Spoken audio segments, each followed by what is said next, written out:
so glad we finally have a day off to relax. Me too. I'm done with my drink. Let's go down to the beach. Mm-hmm.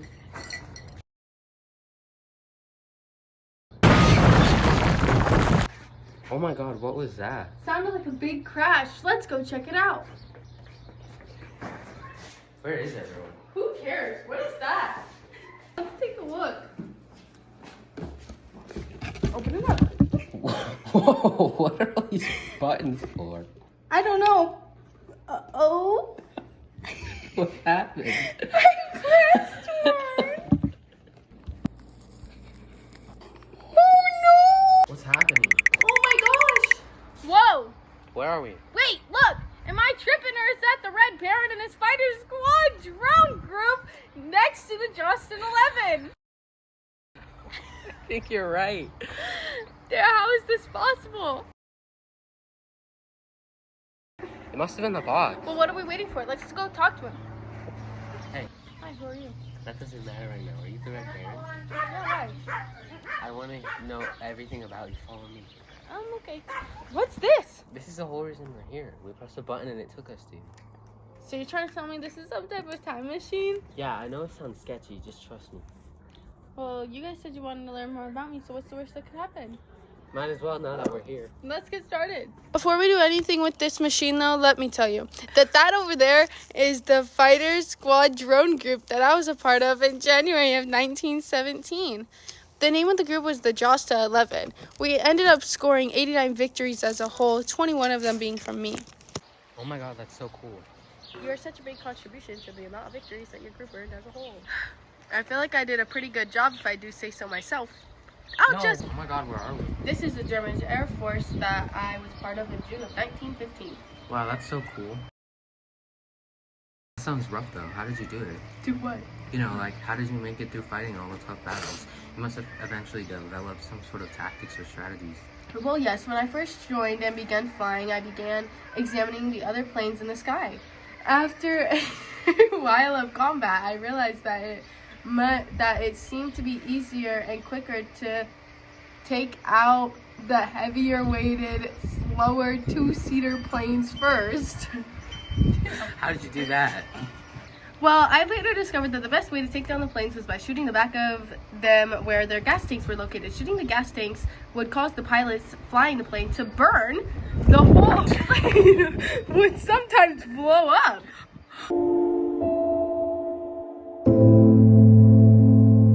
Oh my god, that sounds hectic. It was.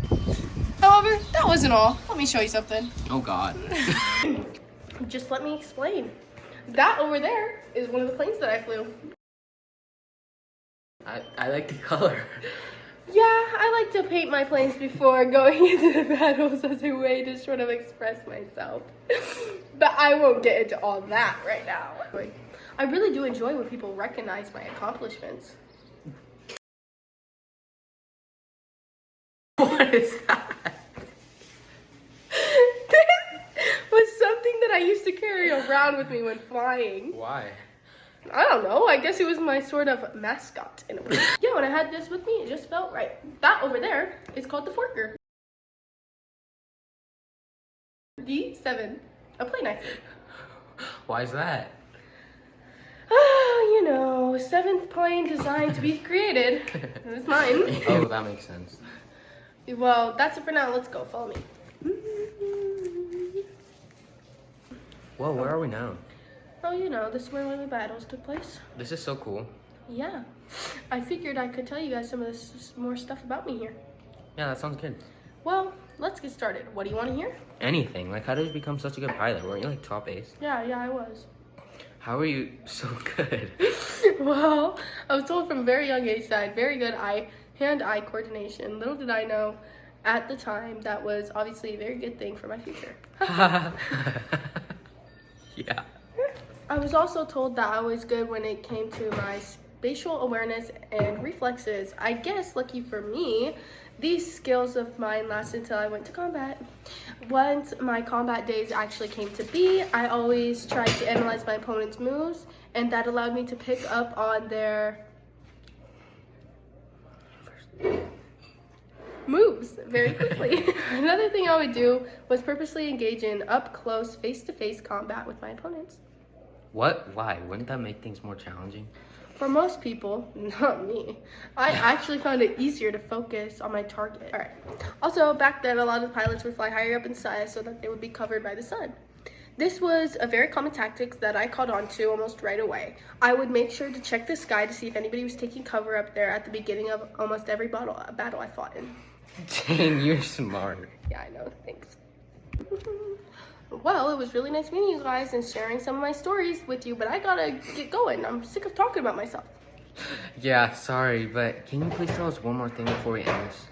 Okay, let me think. Oh, I've got something. This has to do with my combat skills, though. That's okay, anything is fine. Okay then, sometimes other pilots would launch missiles at me.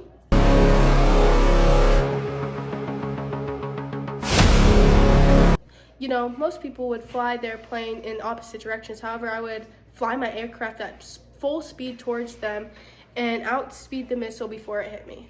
Wow, that's crazy. Jordan, we better get going. It's that time. You're right. Thank you so much for everything. Of course. It was nice talking to you guys. Yeah, you too. What? How? Where's the machine? I don't know, but that was crazy. I know, I was hoping you'd be able to go back. Guess not.